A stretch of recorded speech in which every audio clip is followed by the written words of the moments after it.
Hey Aquarius, this is your bi-weekly reading. So we are taking a look at the period of time between the full moon in Leo on January 25th to the new moon in Aquarius in your sign on February 9th. So I'm feeling like it was right there.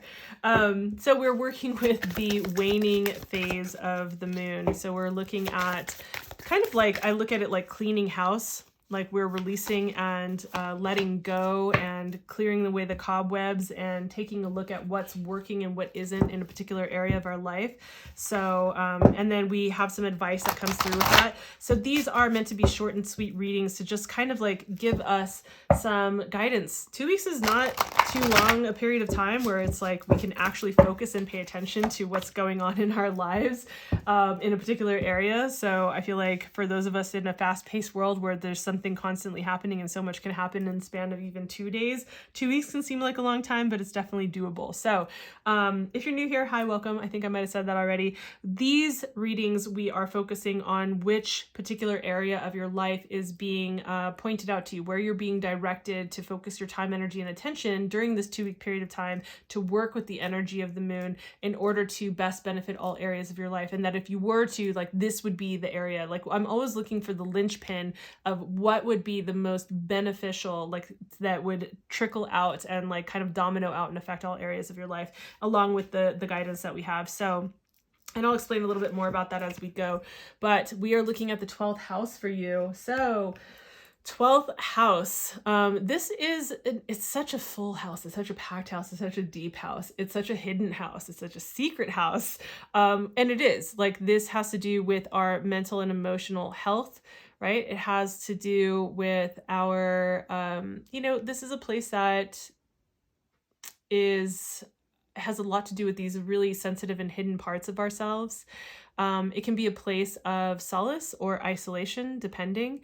This can also have to do with the places where we kind of sabotage ourselves, right? Like, in the way of things like addictions, right? And not necessarily addiction to substances, although that can be one form of addiction, but the ways in which, like, I feel like addictions in a lot of ways are things that can consume us and have us be pulled away from being really present and like turning away and maybe running to not have to face certain things. Now, I know that that's not all that addiction is, so please don't come at me. Don't come for me.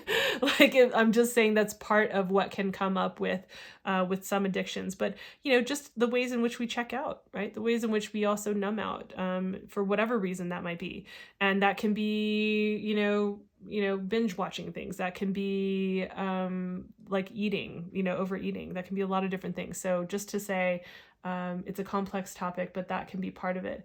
This is also a way in which we're like this place in our lives, that kind of going within that, doing the work in this area of our life can have us be really connected to that all, oneness, that melding and melting into the consciousness of the universe type of thing, right? And so this can be a place of, I would say a place where we can tap into a great amount of personal power if we're willing to really do the work, if we're willing to really take a look and be with some of the things that are here. No doubt that there are things that are that feel challenging to deal with in this place. And also they reap really great rewards as well, like really deep and powerful rewards for us as well, and it's a place that we visit in all, throughout our entire life. Right? It's not like we're done with it at a certain point, but that's what's coming up for this 2 week period of time, is to do any kinds of clearing or cleansing or letting go, releasing, in this particular area. Like, what kinds of things are in this area of your life that are maybe not working for you anymore? Whatever things, like maybe being in too much isolation, maybe there is some kind of like addiction that you lean on, maybe it is binge watching things, like whatever it is, right? So what kinds of things are really just not working for you in terms of like being of benefit to your mental and emotional health? Now, obviously we can see if we're doing work in this area that it's definitely going to be something that can ripple out and benefit all areas. And it's not to say that it's meant to consume this 2 week period of time in your life, right? Obviously there's life and there are things that you need to focus on, but just putting more time and attention, just being more reflective and spending some time in this area would be really beneficial. And then what we have with that is the advice, which is the Three of Pentacles. And so with this, I feel like your guidance is really just like tapping into your community, tapping into your safety net, into your net of people, your group of people. If that's really tight knit, obviously this is a sensitive place, right? And so like perhaps we want to look at only like our most trusted circle, right? But like working together with people also could be working together with, like, let's say a coach, a counselor, a therapist, like whoever, you know, somebody that you're working with that can really work with you in these areas. This is also a place where it has to do with altered states of consciousness, you know, so maybe somebody who is facilitating a journey for you is one way to look at it,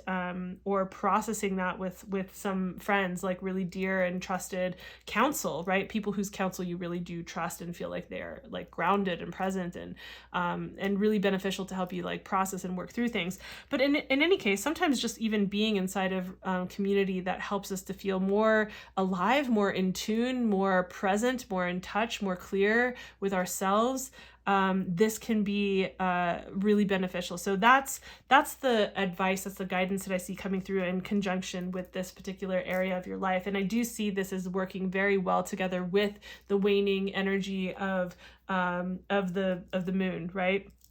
So that's what I have for you, Aquarius. I hope this was helpful and insightful. Please share it if you did find it insightful for yourself, or if you think it would be for another Aquarius sun or rising sign. Yes, I'm trying to build the channel, and also I do this because I really want to have this be helpful and insightful for others. And, you know, I want to get the message out there so that the right people will hear it and go, oh my gosh, that's something I actually needed to hear. That was cool. That helped me with this, right? So please pass that along. Give the video a like. It does help me build the channel if this was helpful in some way. And yeah, please subscribe if you haven't already. I do have new stuff on the horizon. As I've said before, I believe that will be happening towards the end of March. It looks like it's on track for that. So I'll see you in the next video. Bye.